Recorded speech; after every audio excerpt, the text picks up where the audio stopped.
masantésexuelle.com, c'est si bon d'agir.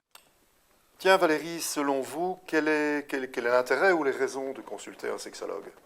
Donc, consulter un sexologue, c'est lorsqu'on rencontre dans sa vie des difficultés d'ordre affectif, intime ou sexuel. Il faut savoir qu'au cours de sa vie, toutes les personnes vont rencontrer une difficulté d'ordre intime, qui peut des fois prendre beaucoup de place et des fois un peu moins. Mais donc, la place du sexologue est de pouvoir aborder des sujets qu'on n'aborde pas facilement et de pouvoir proposer aussi des pistes concrètes. On peut aussi consulter un sexologue juste pour avoir une information, d'accord, ou juste pour avoir effectivement des conseils, ou alors faire une thérapie plus longue.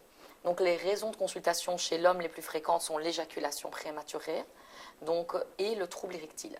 Chez la femme, ce qu'on rencontre principalement, c'est des problèmes de désir, donc des femmes qui ont moins de désir, et des femmes qui peuvent également rencontrer des douleurs lors des moments intimes et plus spécifiquement lors de la pénétration.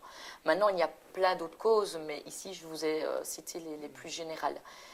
Mais donc, ça veut dire qu'il y a quand même beaucoup de personnes qui rencontrent des difficultés sexuelles et ça peut effectivement avoir un effet et un impact très important sur leur bien-être, sur leur santé en général. Et donc, pourtant, ils ne consultent pas énormément. Est-ce que, Jacques, vous avez des raisons pour expliquer ce manque de consultation en sexologie?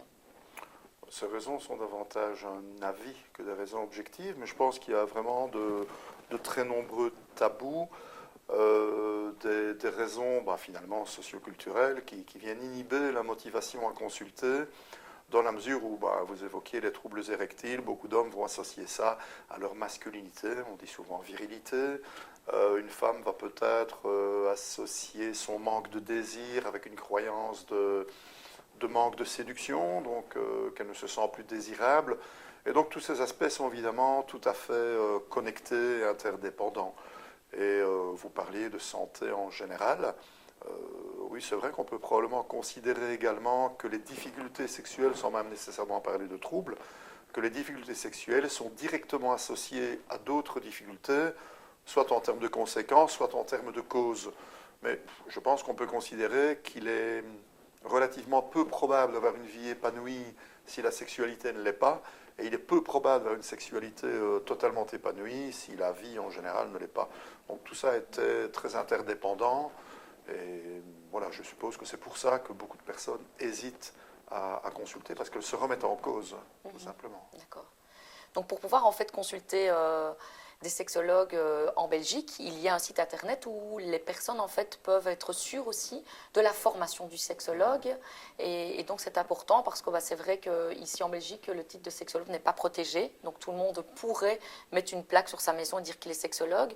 Donc nous invitons les personnes qui veulent consulter un sexologue en Belgique à pouvoir aller sur le site SSUB et pour la France sur le site AIUS ou ASCLIF, et là ils pourront avoir les coordonnées de sexologues diplômés. Oui, il faut savoir qu'en effet, si la profession n'est pas protégée légalement, il n'en reste pas moins que la sexologie clinique fait l'objet de formations universitaires.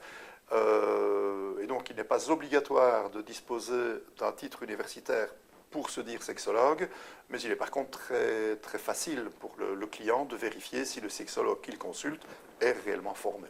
Tout à fait.